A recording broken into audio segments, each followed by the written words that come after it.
오늘 하나님께서 우리에게 주시는 말씀은 신약성경 골로새서 3장 18절에서 4장 1절까지의 말씀입니다.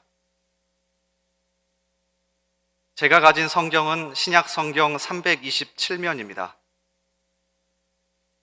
함께 찾으셔서 저와 여러분이 한 절씩 교독하겠습니다. 아내들아, 남편에게 복종하라. 이는 주 안에서 마땅하니라. 남편들아, 아내를 사랑하며 괴롭게 하지 말라. 자녀들아, 모든 일에 부모에게 순종하라. 이는 주 안에서 기쁘게 하는 것이니라. 아비들아, 너희 자녀를 노엽게 하지 말지니 낙심할까 함이라. 종들아, 모든 일에 육신의 상전들에게 순종하되 사람을 기쁘게 하는 자와 같이 눈가림만 하지 말고 오직 주를 두려워하여 성실한 마음으로 하라. 무슨 일을 하든지 마음을 다하여 주께 하듯 하고 사람에게 하듯 하지 말라. 이는 기업의 상을 주께 받을 줄 아나니 너희는 주 그리스도를 섬기느니라. 불의를 행하는 자는 불의의 보응을 받으리니 주는 사람을 외모로 취하심이 없느니라. 함께 읽습니다. 상전들아, 의와 공평을 종들에게 베풀지니 너희에게도 하늘의 상전이 계심을 알지어다. 아멘. 우리는 지금 일복 만세 시리즈로 두 번을 진행을 했습니다. 그러면서 첫 시간에는 우리 성도님들이 도대체 내가 누구인가 하는 것을 모이는 교회, 흩어지는 교회라고 하는 주제로 우리가 함께 살펴봤어요. 성도는 누구이며 어느 영역을 커버하면서 살아야 되는가. 우리 첫 번째 그림을 보여주면 제가 그림으로 직접 그렸습니다. 세계 지도를 확대하다 보니까 이렇게 됐어요. 세계는 안 나왔지만 여러분 세계까지 다 보인다고 생각을 하시고 한 중앙에 대전중앙교회가 있습니다. 교회는 누군가? 우리 대전중앙교회. 나는 누구인가? 우리 빨간색 글씨 한번 읽어보겠습니다. 시작. 세상으로부터 부르심을 입은 하나님의 백성들의 모임. 우리는 누구냐? 세상 속에서 부르심을 받았어요. 예수 그리스도의 은혜로 부르심을 받아서 우리는 예수님 안에서 구원을 받았어요. 그래서 주일날 우리가 함께 이렇게 예배 드리는 것 자체로 우리가 누구인지를 알려줘요. 내가 누구예요? 나는 부르심을 받아서 구원받은 하나님의 백성이에요. 이게 교회예요. 근데 교회는 이 부르심을 받은 것만이 교회가 아니에요. 교회에 또 다른 정의가 있어요. 교회는 또 동시에 무엇이냐? 파란색 글씨 읽겠습니다. 시작. 다시 세상으로 보내심을 받은 그리스도의 제자들. 교회는 누구냐? 그리스도 안에서 우리를 불러주셔서 함께 모여서 우리가 이렇게 예배드리고 함께 신앙생활하고 하지만 동시에 우리는 누구냐? 예배드리고 이렇게 우리가 부르심 받았다는 것을 확인한 후에는 우리는 여기에서 사는 존재가 아니라 세상으로 흩어져서 다시 세상으로 흩어져서 보내심을 받은, 세상에서 살도록 보내심을 받은 그리스도의 제자들이다. 그래서 이거를 모이는 교회, 흩어지는 교회로 함께 나눴어요. 두 번째 그림을 보시면 이것을 좀 더 복잡하게 해놨습니다. 모이는 교회, 우리는 세상으로부터 부르심을 받았어요. 그래서 우리는 세상으로부터 구원을 받아서 공동체로 우리가 함께 모여요. 모여서 뭐 하느냐? 우리는 예배드리고 그러니까 언제 모여요? 주일날 모이고 수요일날, 금요일날 새벽, 그리고 목장 모임, 이런 다양한 모임을 통해서 우리는 모여요. 양육훈련으로도 또 모여요. 모여서 뭐 하느냐? 우리는 함께 예배를 드리고 함께 교제하고 서로 축복하고 그리고 양육훈련을 통해서 우리가 흩어져서 어떻게 살 것인가를 이 안에서 함께 배우는 거예요. 흩어지고 더 잘 흩어지기 위해서 모이는 겁니다. 뿐만 아니라 우리는 흩어지는 교회예요. 주일날 모였지만 흩어져서 각자의 삶의 터전으로 가정과 일터와 그리고 학교와 우리가 살아가고 있는 그 모든 삶의 환경에서 우리는 함께 있으면서 그곳에서 빛과 소금으로 살고 그리고 전도와 선교를 통해서 하나님의 사명을 감당해요. 이것이 우리가 첫째 시간에 함께 나눈 내용이에요.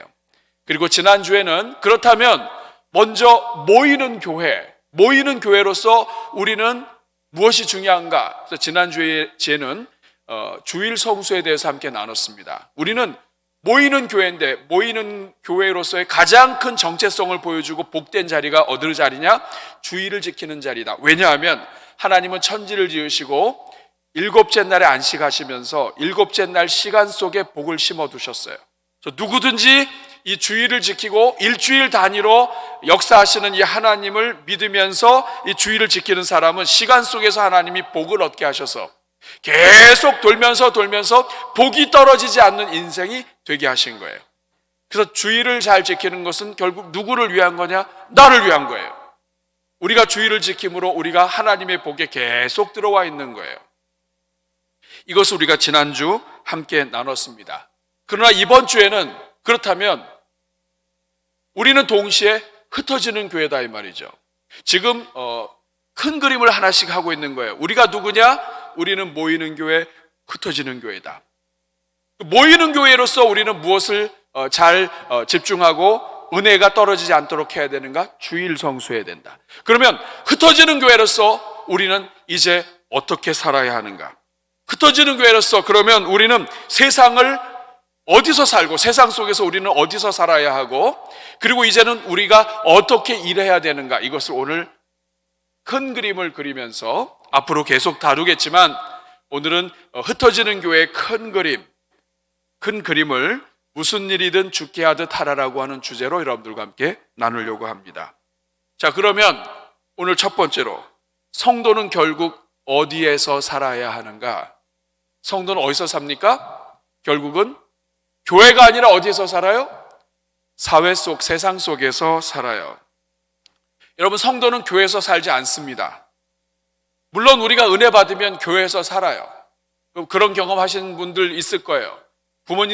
부모님들로부터 그런 말 들은 사람, 야, 너는 교회에서 사냐? 그 말의 뜻은 정말 교회에서 사는 게 아니에요. 여러분, 이 중에 교회 주차장에 오셔서 텐트를 치시고 여기에서 아침 해먹고 점심 해먹고 저녁 해먹고 하신 분 계세요? 홈리스들도 그렇게 안 합니다. 목회자도 그렇게 안 해요. 왜냐하면 우리의 삶의 현장은 교회 아니기 때문에 그래요. 물론 우리가 교회에서 살 때도 있어요. 예수님께서 제자들을 부르실 때 제자들과 함께 사셨습니다. 마가복음 3장 14절 15절에 보면 제자들과 함께 부르시고 함께 사셨는데 거기에는 이유가 있어요. 훈련하시기 위한 거예요. 12를 세우셨으니 이는 자기와 함께 있게 하시고 또 보내서 전도도 하게 하시고 그리고 귀신을 내쫓는 권능도 갖게 하시고. 왜 제자들과 함께 사셨습니까? 함께 있으면서 예수님의 구석구석을 다 보여주시는 거예요. 마치 신학교에 들어가서 3년 동안 기숙사 생활을 하면서 그곳에서 먹고 마시고 하면서 배우는 것처럼 하나님께서는 제자들을 부르셨어요. 함께 지내셨어요. 모이는 교회로 함께 살게도 하시기도 하셨어요. 그러나 이것은 훈련 때문입니다. 그 훈련이 끝나면 보내시는 거예요. 요한복음 20장 21절에 보니까 부활하신 다음에 예수님께서 이젠 대놓고 말씀하세요. 아버지께서 나를 보내신 것 같이 나도 너희를 보낸다. 예수님 부활하시고 그리고서 이제 제자들하고 같이 잘 보이지도 않으셨어요. 나도 너희를 보낸다. 일부러 막 떨어뜨려 놓으시는 거예요. 왜냐하면 더 이상 예수님과 함께 꼭 붙어 있는 것이 아니라 이제는 훈련이 끝나면 세상 속에서 살아야 되기 때문에 그래요. 그래서 이 말씀을 구체적으로 하신 것이 마태복음 28장 19절 20절 말씀입니다. 같이 읽어볼까요? 그러므로 너희는 가서 모든 민족을 제자로 삼아 아버지와 아들과 성령의 이름으로 세례를 베풀고 내가 너에게 분부한 모든 것을 가르쳐 지키게 하라. 볼지어다 내가 세상 끝날까지 너희와 항상 함께 있으리라. 내가 세상 끝날까지 너희와 항상 함께 있을 테니까 이제는 다 가라. 너희가 있을 곳은 나와 함께 있는 것이 아니라 가는 것이다, 세상으로.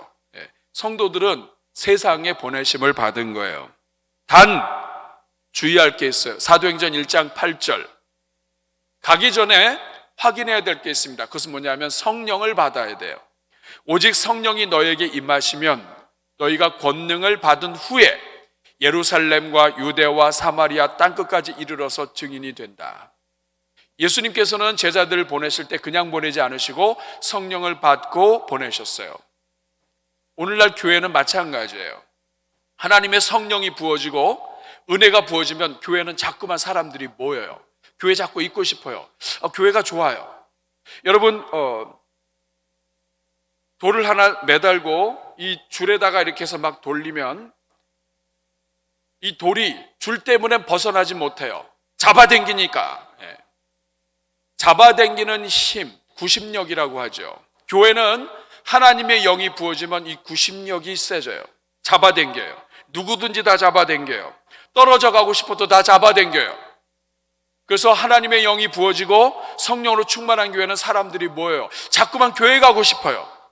그런데 여러분, 이 돌을 세게 잡아당기다 보면 이 손을 놓으면 이 돌이 멀리 갑니다. 원심력이죠.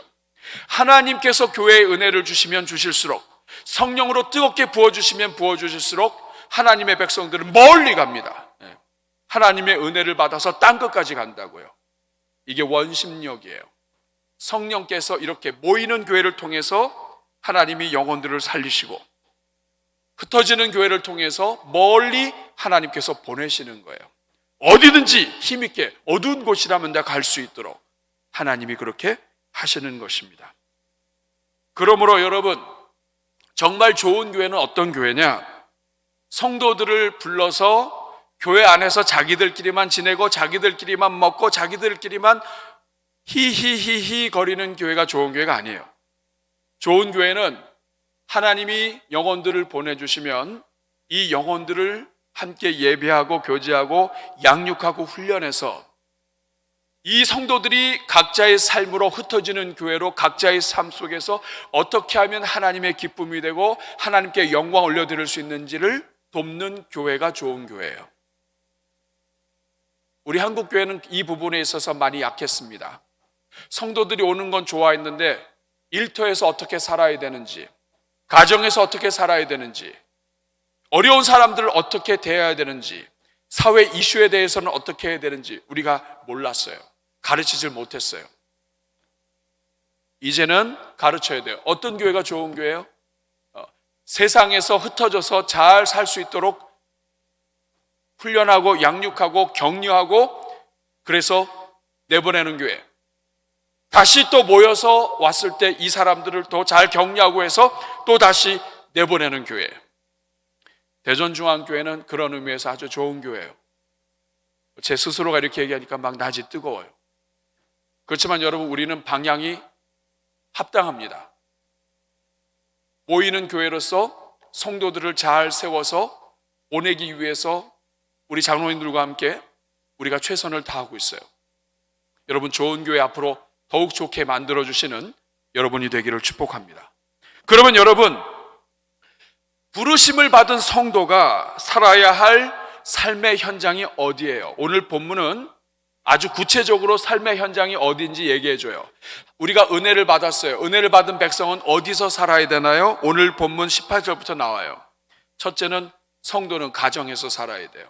18절부터 21절에 보면 은혜 받은 성도들이 누구와 관계를 맺어야 되는지를 딱 얘기해줘요. 18절에 보니까 아내들아 남편들에게 복종해라.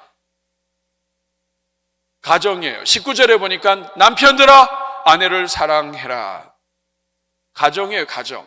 성도들이 은혜를 받고 주일날 함께 모여서 이렇게 귀한 시간을 갖고 찬양하고 말씀에 은혜 받고 다시 나가는 곳이 어디냐면 가정이에요. 성도가 어디로 흩어지느냐? 가정이에요. 20절에 보니까 자녀들아 모든 일에 부모에게 순종해라. 21절에 보니까 아비들아 너희 자녀들을 노엽게 하지 말아라 하면서 가정에 대한 이야기가 4구절이나 나와요. 그러면 가정만이냐? 아닙니다, 여러분. 두 번째는 오늘 본문은 크게 2단락으로 나눠지는데 첫 번째 단락은 가정에 대한 이야기고 두 번째 단락은 일터에 대한 이야기예요. 22절부터 25절은 성도는 어디서 살아야 되느냐? 일터에서 살아요. 22절에 보니까 종들아, 이 종들은 노예들이에요. 종들은 가정이 아닌 거예요. 이 사람들은 자기들의 일터에서 지금 일하고 있는 거예요. 모든 일에 육신의 상전들에게 순종해라. 하나님을 기쁘시게 해야지 사람을 기쁘시게 하려고 사람만 보고 있다가 눈가림만 하지 말아라. 그리고 4장 1절 끝에 보면 상전들아, 상전들도 의와 공평을 종들에게 베풀어서 너희가 비록 상전이지만 너희 위에 하늘의 아버지 상전이 있음을 알고 똑바로 해라. 이런 내용입니다. 우리 사랑하는 여러분, 여러분은 결국 여러분이 살아야 할 현장, 그 현장이 바로 여러분의 가정이요, 일터요, 학교요, 그리고 여러분들이 머무는 사회 속이라는 것을 여러분은 알고 있습니까? 교회는 매 주일마다 하나님이 주신 복을 얻기 위해서 안식일에 숨겨놓은 하나님의 복을 얻고 충만해서 월화수목금이 다 하늘의 복이 흐르도록 하는 그런 세상을 만드세. 일복만세가 그거예요. 우리의 일상과 그리고 우리의 일터에 하늘의 복이 흐르는 그러한 세상을 만드세. 그런데 일복만세예요. 우리는 이 교회 안에서도 중요하지만 흩어져서 각자의 가정과 세상에서 하늘의 복이 흐르게 해야 된다. 주일에 흐르는 복이 월화수목금토로 흐르게, 교회에 주신 은혜가 세상으로 흐르게. 그런데 여러분, 제가 일복만사라고 부른 이유가 있어요. 여러분, 전투가 일어났는데 비행기를 통해서 막 폭격을 하고 다 해도요, 그 땅에 육군이 가서 깃발을 가서 꽂고 여기 우리 땅이다 해야 이게 우리 땅 돼요. 마찬가지예요. 민족의 복음화, 한국의 복음화는 교회 안에서 이루어지지 않아요. 성도들이 각자의 가정에 가서, 일터에 가서 정말 그 험악한 곳이지만 그 가정에서 하나님을 높이고, 그 가정에서 말씀대로 살기 어렵지만 그 가정에서 하나님께 예배 드리고, 일터에서 믿음 가지고 살아가는 거 어렵지만 그곳에서 하나님 앞에 순종하고, 그 살아있는 현장에서 깃발을 꽂고, 믿음의 깃발을 꽂고 여기가 하나님의 땅입니다 라고 외쳐야 민족이 복음화 되는 거예요. 그래서 이번 시리즈 주제가 일복만세입니다. 일상의 복이 흐르는 곳에 가서 성도들이 만세! 만세를 불러라 이거예요. 교회에서만 만세, 교회에서만 손들고 찬양 이렇게 하지 말고, 아무도 안 보는 일터의 구석자리에 있다 할지라도 그곳에서 손들고 일터를 축복하고, 그곳에 심어준, 보내주신 하나님의 백성으로서 그곳에 있는 사람들을 섬기고 그들을 향하여 손들고 만세를 부르라 이 말이에요. 일터에서는 막, 가정교회에서는 너무나 막 잘하는 것 같은데 일터에 가서는 사람들로부터 막 지적받고 어렵고 이렇게 살면 만세가 안 나오잖아요. 하나님의 백성으로 떳떳하게 하나님이 기뻐하시는 대로 이제부터 어떻게 우리가 살아야 되는가 하는 것을 계속 시리즈로 다룰 거예요. 그곳에서 인정받으면서 만세를 부르라 이 말이에요. 하나님의 백성들이 믿음의 깃발을 꽂으라 이 말이에요. 그래서 그곳에서 하나님께 영광 올려드리고 승부를 봐야, 그래야 이 땅에 복음화가 오는 것입니다. 이 일을 지금 함께 하고 있는 거예요. 여러분, 예수님하고 제자들이 함께 변화산에 올라갔습니다. 변화산에 올라가셔서 막 하얗게 아주 영광스럽게 막 빛이 나고, 또 모세와 엘리야가 와가지고 막 얼굴이 막 빛이 되어 오르니까 베드로가 비몽사몽간에 얘기합니다. 주여, 안 내려가겠습니다. 저 여기다가 초막을 3개를 짓고 하나는 주를 위하여 하면서 막 이렇게 했어요. 얼마나 영광스러웠으면 그렇겠어요. 안 내려가겠다고. 근데 예수님이 데리고 내려가셨어요. 산 밑에 가니까 귀신 들린 아이가 있고 병든 자들이 있어요. 우리가 살아야 할 현장은 귀신 들리고 병들고 아프고 힘든 곳이지만 그곳에서 인생의 승부가 나는 곳이에요. 성도는 모이는 교회를 통해서 은혜 받지만 흩어지는 교회로 삶의 현장에서 하나님과 승부를 해야 돼요. 이 일을 우리가 돕는 것입니다. 우리 어디서 살아야 돼요? 네, 세상 속에서 살아야 돼요. 가정과 일터와 그런 환경 속에서. 두 번째, 문제는 뭐냐 하면 우리 삶의 현장은 아주 지독하고 치열한 영적 전투의 현장이라는 거예요. 가정도 그렇고 직장도 그렇고 영적 전투 현장입니다. 치열해요. 정신 놓고 있다가는 한 방 맞아요. 나는 하나님의 자녀인데 가까운 사람들한테 말 한마디 잘못하면은 모든 공격 다 받고요. 그리고 믿음 생활한다고 했지만 믿음 생활이 아니라 완전히 그 KO 펀치를 맞은 것처럼 쓰러질 수가 있어요. 오늘 여러분 본문도 잘 보세요. 18절부터 보면 아내들아 이렇게 나오는데 이 말씀을 잘 살펴보면요, 얼마나 어려운지 알 수 있어요. 아내들아 남편에게 복종하라, 이 말은 뭐냐 하면 아내들이 가정에서 남편에게 복종하는 게 쉽지 않다, 이 말입니다. 여러분, 여기서 이 복종이라고 하는 말은 누구를 보다 아래 두다, 이런 뜻이에요. 그러니까 남편에게 복종한다, 이 말은 남편보다 나를 좀 더 밑에 둔다는 거예요. 근데 여러분, 이게 제정신으로 됩니까? 우리 자매님들 많은데 남편을 나보다 조금 위에 두고 내가 남편보다 조금 밑에 두는 게 이게 되냐고요. 나이가 나보다 어리고, 그리고 나이가 나보다 높고, 그리고 모든 것이 인격적인 면에서나 모든 면에서 존경할 만하면 복종하지 말라 그래도 복종해요. 근데 여러분, 이게 안 되는 거야, 안 되는 거야. 그러니까 사도 바울이 복종해라, 안 된다 이거예요. 남편이 하는 걸 보면 교회에서 성경 읽고 일만독 해가지고 죽기 살기로 복종해야 되겠다 생각해도 집에 가서 남편 얼굴 딱 보면 복종이 안 나와요. 이거는 아내도 남편도 마찬가지예요. 19절에 보니까 남편들아 아내를 사랑하며 괴롭게 하지 말라. 이 말은 뭐냐면 아내 사랑하는 거 이거 만만치 않아요. 분명히 사랑해서 결혼했는데 이거 쉽지 않아요. 뿐만 아니라 괴롭게 하지 말라, 이 말은 뭐냐면 남편들이 아내를 아주 괴롭게 하고 있는 거예요. 여기서 괴롭게 한다는 말은 쓰게 하다, 격분시키다, 화나게 하는 거예요. 같이 살다 보니까 남편이 아내를 화나게 하면 안 되는데 화나게 만드는 거예요. 아내를 당연히 사랑해야 되는 거 아니에요? 근데 이 말은 뭐냐면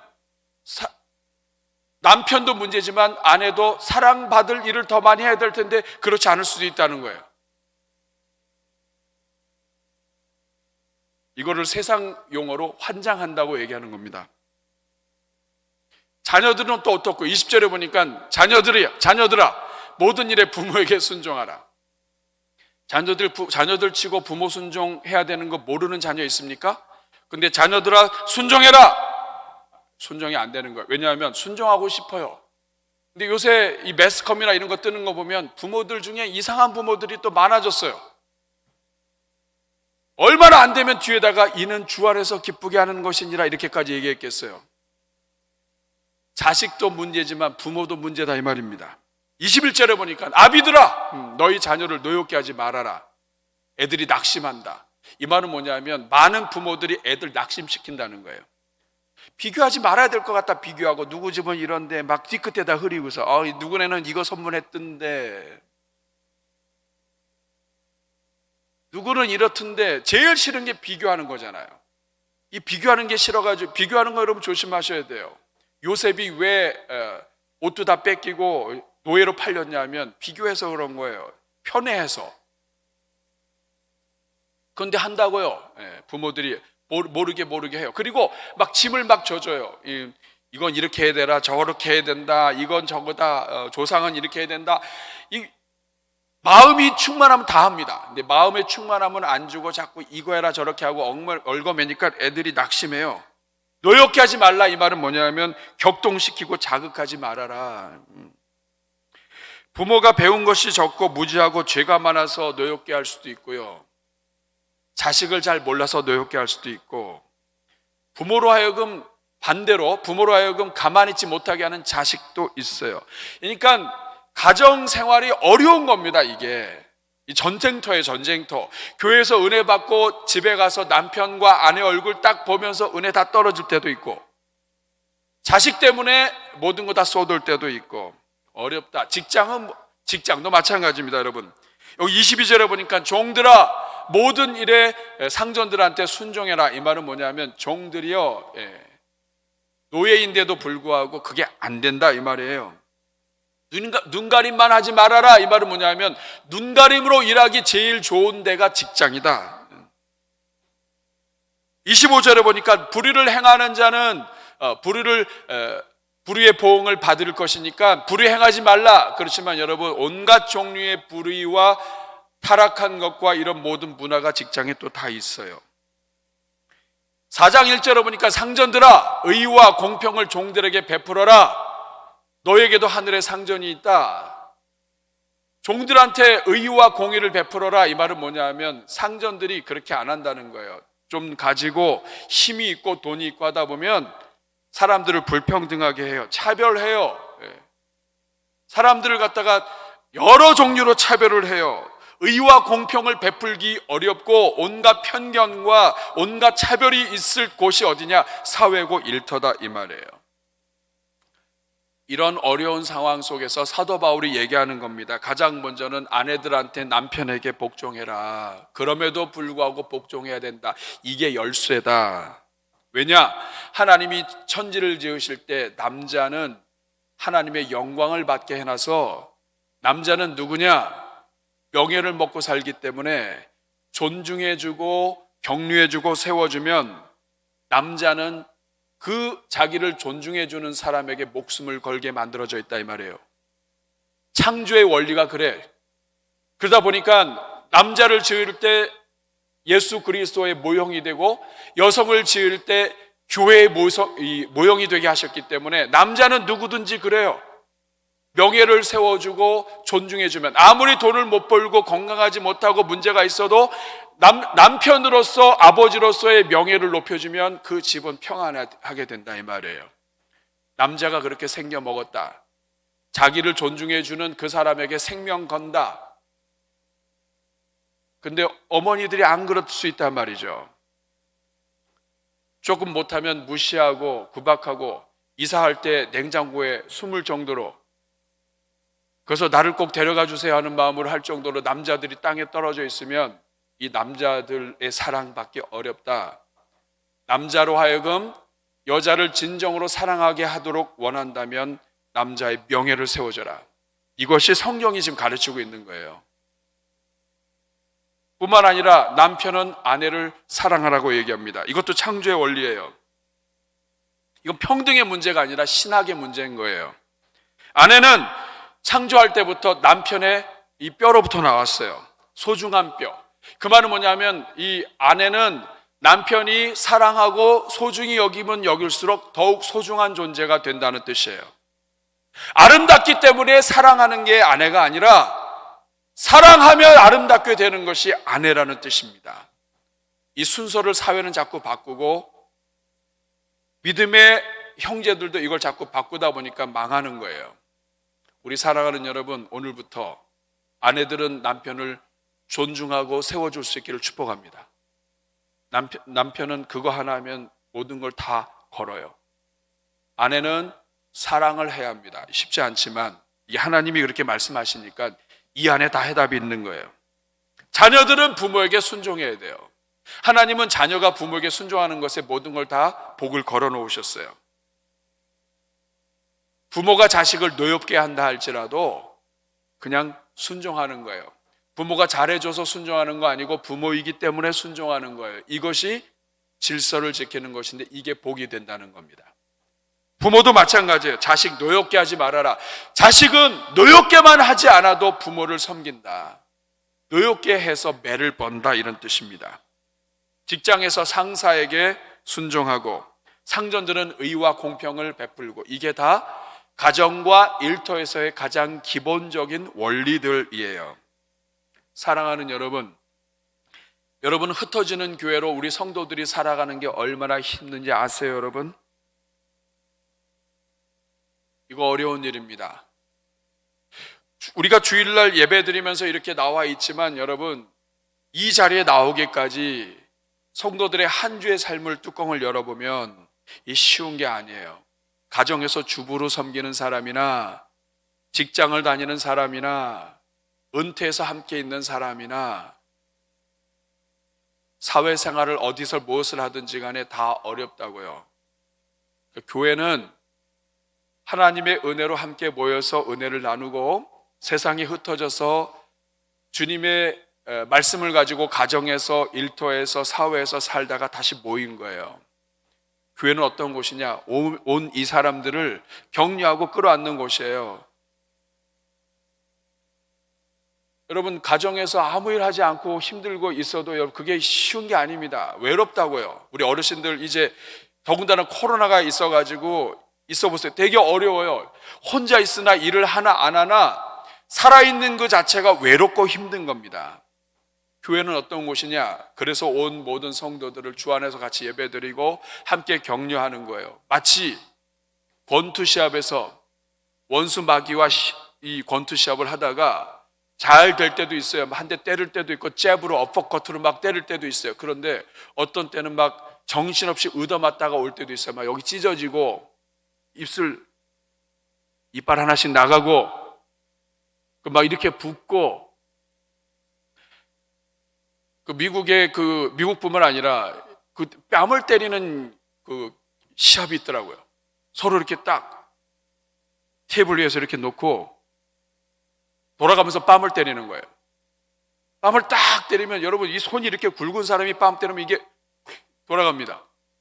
어떤 사람은 너무 세게 맞아가지고 눈이 초점이 안 맞죠. 그러니까 막 이렇게 빛을 비춰가지고 초점 맞춰주는 거예요. 이런 일을 왜 하는지 몰라요. 그런데 여러분 이 세상 살이가 그래요. 가만히 있다가 뺨 맞고 온다고요. 그러면 이렇게 와서 앉아있는 성도들 1라운드 끝나고 첫째 주 끝난 거 아니에요. 그 와가지고 여기서 이렇게 예배 드리면서 이렇게 막 말씀으로 찬양으로 은혜로 막 격려하고 그러면서 하나님께서 예배도 드리지만 또 다른 한편으로는 우리는 다 세상에서 흩어져 살다가 온 주의 백성들 아니에요. 그래서 막 뒤에서 격려하고 막 그 째어진 데는 막 발라주고 마귀가 때려도 이렇게 미끄러지게 하기 위해서 약 바르고 물 많이 주고 막 그 알칼리 물에다가 생수에다가 막 거기다가 보약까지 타가지고 막 먹이고 그래서 막 어깨 막 주물러 주고 그래서 다시 파이팅! 하고서 딱 내보내는 것, 이게 교회 아니에요? 그런데 만약에 교회가 서로 싸우고 어렵다, 성도들이 복을 못 받아요. 위로를 받고 힘을 얻고 하나님 예배를 통해서 하늘의 능력을 받아야 되는데 서로 싸우고 갈라진다. 여러분 성도들이 그러면 아주 불쌍해집니다. 그래서 교회는 건강해야 돼요. 여러분 우리 대전중앙교회가 마르고 닳도록 건강한 교회가 되도록 여러분 기도해 주시기를 축복합니다. 특별히 저는 기도 제목이 그거, 하나님 제가 담임으로 있는 동안에는 모든 성도들이 다 복받게 해주십시오. 일생일대의 어떤 영혼도 태평성대를 누릴 수 있도록 하나님 도와주옵소서. 이 교회는 그런 데예요. 그러면 여러분 이렇게 영적인 전쟁터에서 살아가는 성도들, 성도의 무대는 교회가 아니라 성도의 무대는 일터요 가정이요 삶의 현장인데, 이렇게 영적 전쟁이 심하고 떠날 수도 없고 계속해서 살아가야 하는 이 현실에서 우리가 흩어지는 교회로서 이 세상을 살아가는 데 있어서 가장 중요한 원칙이 무엇이냐, 오늘 그거 하나 여러분들과 나누려고 그래요. 지난주에는 모이는 교회로서 주일 성수가 중심이 되어야 된다고 얘기했다면, 흩어지는 교회로서 중요한 게 무엇인가? 오늘 우리가 읽은 본문에 답이 나와 있습니다. 오늘 본문을 보면 반복되는 단어가 있어요. 오늘 18절부터 보세요. 여기 밑줄 다 권아놨네요. 네. 아내들아 주 안에서 복종하라. 자, 아내에 대해서 얘기하는데 주 안에서 이게 마땅하다고 얘기해요. 그 다음에 20절에 보면 자녀들아 부모에게 순종하라. 근데 주 안에서 이게 마땅하다. 이게 주 안에서 이렇게 해야 된다. 22절에 보니까 종들아 하면서 주를 두려워해라. 23절에 보니까 무슨 일을 하든지 마음을 다해서 주께 하듯 하고 사람에게 하듯 하지 말아라. 24절에 보니까 기업의 상을 주께 받을 줄 아나니 너희는 주 그리스도를 섬기느니라. 25절 불의하지 말아라. 하나님은 외모로 사람을 취하지 않는다. 4장 1절도 보니까 상전들아 너희는 의와 공평을 종들에게 베풀어라. 하늘에 상전이 계시다. 주가 있다. 결국 뭐냐면 이 오늘 본문 전체가 가정과 일터를 얘기하고 있는데 모든 구절마다 주가 계시다 이거예요. 이 말이 의미하는 게 뭡니까? 무엇보다도 우리 삶의 모든 영역 가운데 주님의 통치를 벗어나는 영역은 없다. 일터의 현장이든 가정의 현장이든 세상에서 모든 영역은 다 하나님이 다스리신다. 하나님이 보고 계시고 하나님이 다스리시고 하나님의 눈을 가릴 수가 없다. 또한 하나님은 어느 곳에서든지 우리를 선악간에 보시고 심판하신다. 일터에서 가정에서 하는 모든 것 하나하나에 하나님이 상을 주신다. 그리고 결론이 뭐냐?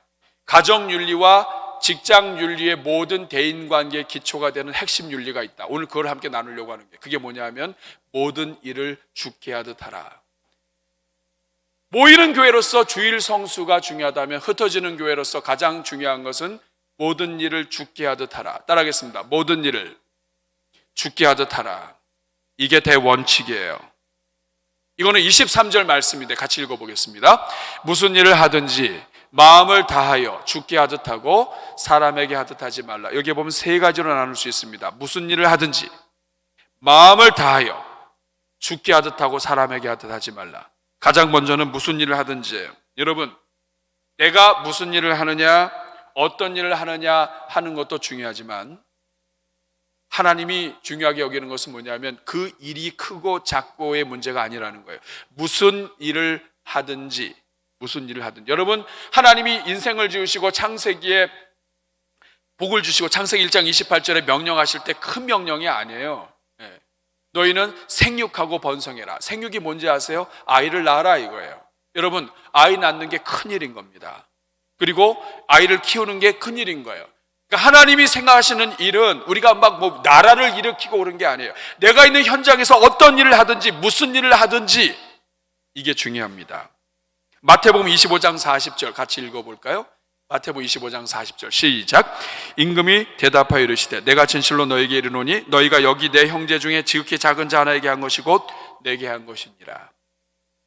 무슨 일을 하든지 이 말 안에는 큰 사람에게 하든지 작은 사람에게 하든지 중요한 사람에게 하든지 중요하지 않은 사람에게 하든지 하나님이 볼 땐 다 똑같다. 다 하나님께 한 것이다.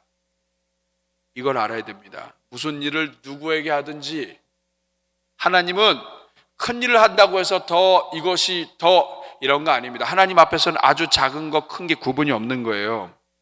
누가복음 16장 10절은 이걸 더 자세히 알려줍니다. 시작. 지극히 작은 것에 충성된 자는 큰 것에도 충성되고 지극히 작은 것에 불의한 자는 큰 것에도 불의하냐. 이 말이 무슨 뜻이에요? 크고 작은 게 문제가 아니라 충성이 문제라는 거예요.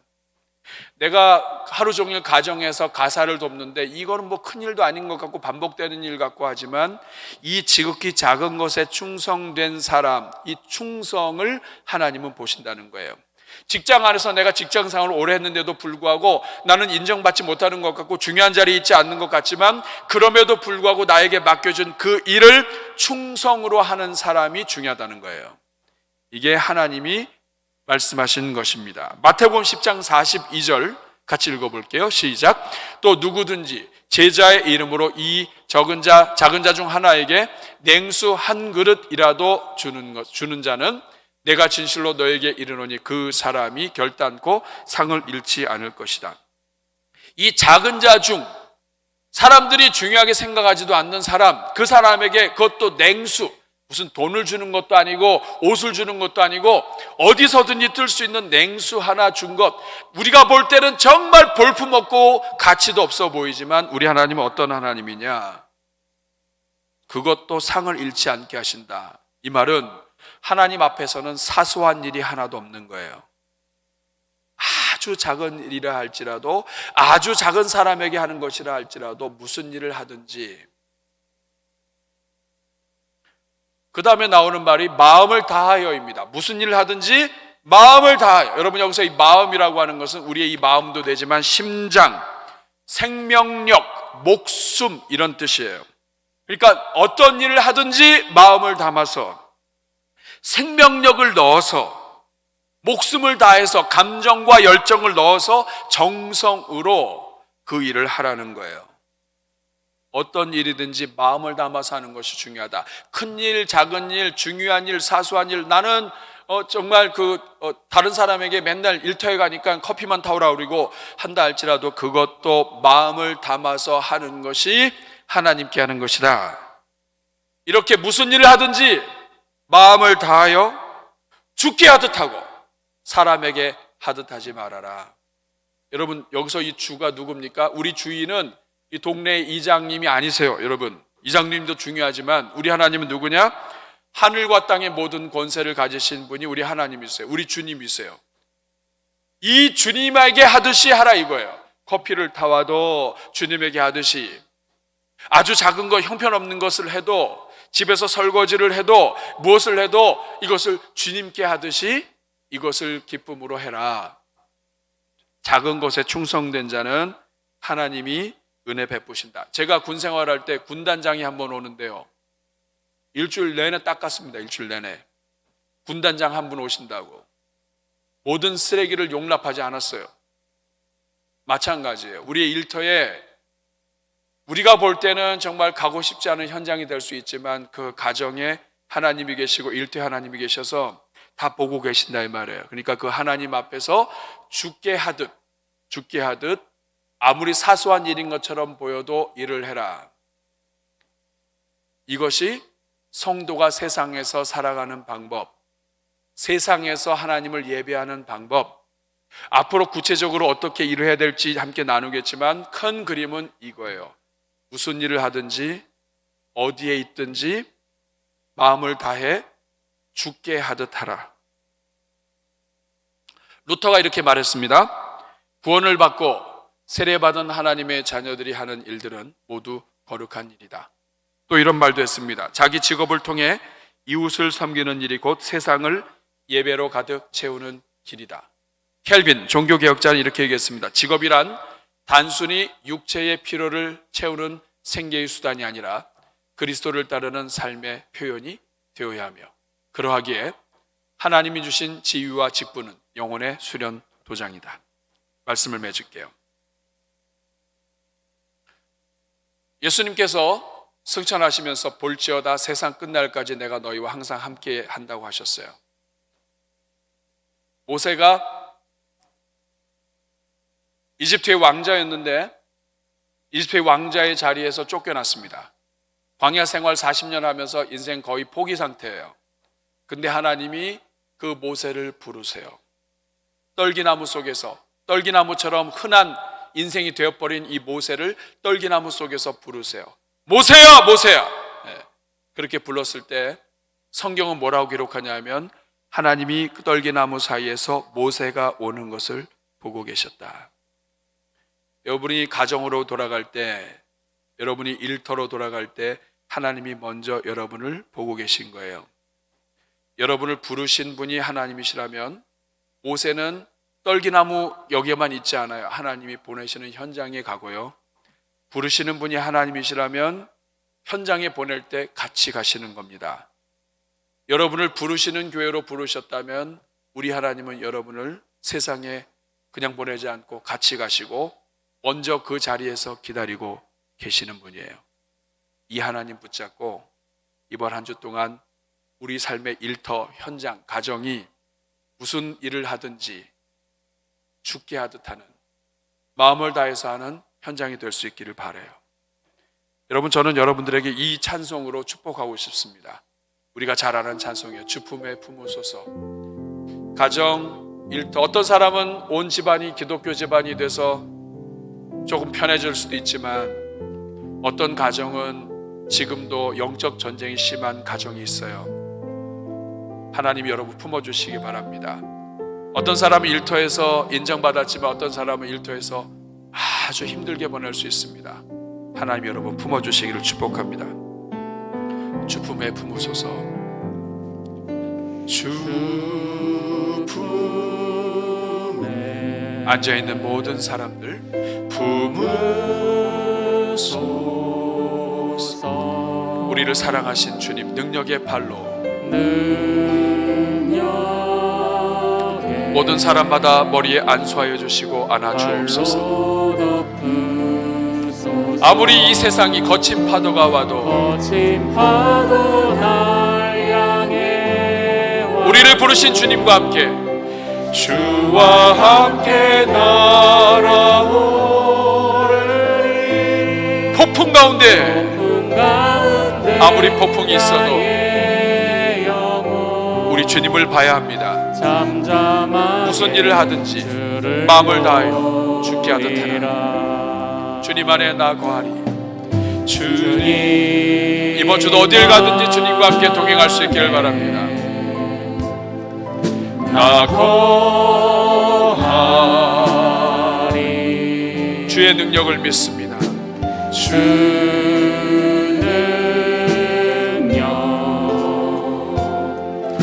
나 잠잠히 거친 파도 몰려와도 거친 파도 날 향해 와도 주와 함께 날아오르리 폭풍 가운데 나의 영혼 잠잠하게 주를 보리라. 우리 한번 가슴에 손 얹고 같이 기도하겠습니다. 주님, 이제 모이는 교회에서 예배 마치고 흩어지는 교회로 흩어질 겁니다. 하나님, 우리 가족, 우리 일터, 우리 자녀들의 직장, 대한민국 반기독교적인 사회 속에서 살아가는 거 어렵습니다. 주님 도와주십시오. 우리 자식들에게 힘 주십시오. 집안에서 아무리 사소한 일을 반복해도 무슨 일을 하든지 마음을 다하여 죽게 하듯 하는 이번 한 주 되게 주옵소서. 아픈 자들은 일으켜 주시고 연약한 자들은 강하게 하시며 하나님께서 세임 주시는 시간 되기를 바랍니다. 우리 한번 오늘 말씀 생각하면서 우리 기도할 때 저를 한번 따라해 주시기 바랍니다. 주여 은혜를 주옵소서. 주여 불쌍히 여겨 주옵소서. 우리 다 같이 주여 한번 부르고 기도합니다.